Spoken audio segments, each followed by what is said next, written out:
ସମସ୍ତେ ଭଲ ଅଛ? ଖାଇକି ସମସ୍ତେ ଆସିଛ? ପେଟ ଫୁଲ କରି ଖାଇଛ ତ? ଆଚ୍ଛା ପିଲାମାନେ, ଆମ ଶରୀରରେ ବିଭିନ୍ନ ପ୍ରକାର ଅଙ୍ଗ ଅଛି ନା ନାହିଁ? ଯେମିତି ଆଖି, ନାକ, ପାଟି, ହାତ ଏମିତି ବିଭିନ୍ନ ପ୍ରକାର ଅଙ୍ଗ ଅଛି ନା? ସମସ୍ତଙ୍କର ଅଛି ନା? ଆମେ ତାହେଲେ ଆଜି ଆମ ଶରୀରର କିଛି ଅଙ୍ଗ ବିଷୟରେ ଜାଣିବା। ଏ ଚିତ୍ରରେ ଦେଖିବା ଆଉ ସେ ଅଙ୍ଗର ନାଁ ଜାଣିବା ଆଉ ଚିହ୍ନିବା ହେଲା। ଆଉ ସରିଲା ପରେ ମୁଁ ତୁମମାନଙ୍କୁ ପଚାରିବି ଜଣ ଜଣ କରି ଗୋଟେ ତୁମେ ସେ ଅଙ୍ଗ ଦେଖେଇବ ହେଲା। ହଉ, এই দেখো ପିଲାମାନେ, এটা ହେଲା ଆଖି। ଦେଖ ସମସ୍ତେ ଆଖି। ଆମ ଆଖି କାଇଁ ଆଖି। এটা ହେଲା କାନ। କାନ କାଇଁ? এটা কান তো। এটা ହେଲା ନାକ। ନାକ କାଇଁ? ନାକ। এটা ହେଲା ପାଟି। ପାଟି କାଇଁ? ଆଙ୍କର ପାଟି। এটা ହେଲା ଦାନ୍ତ। ଦାନ୍ତ କାଇଁ? ସମସ୍ତଙ୍କର ଦାନ୍ତ। এটা ହେଲା ଆଙ୍ଗୁଠି। ଆଙ୍ଗୁଠି କାଇଁ ଦେଖିଲ? ଆଙ୍ଗୁଠି 10ଟା ଆଙ୍ଗୁଠି ନା? ଆମ 10ଟା ଆଙ୍ଗୁଠି ତ? ହଁ। ତାପରେ ଗୋଡ଼। ଗୋଡ଼ କାଇଁ? ସମସ୍ତଙ୍କର ଗୋଡ଼।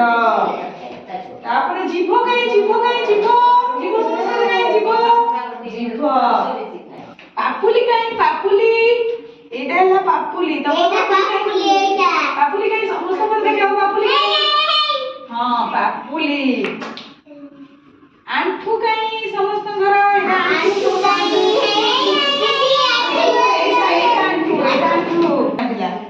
ତାପରେ କହୁଣି କାଇଁ? କହୁଣି ସମସ୍ତଙ୍କର।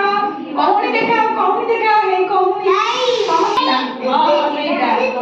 ଆଉ ଛାତି କାଇଁ? ସମସ୍ତଙ୍କର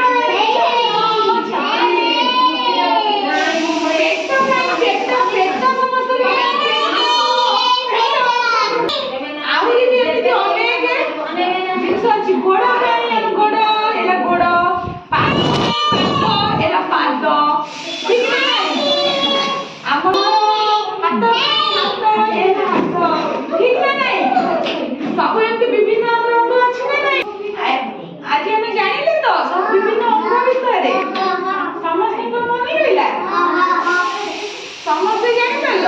ତମେ କହିଲ ତମ କାନ କାଇଁ? ସେଇଟା କାନ। ଏବେ ତମେ କହିଲ ତମ ବେକ କାଇଁ? ବେକ। ହଁ, ସେଇଟା ବେକ।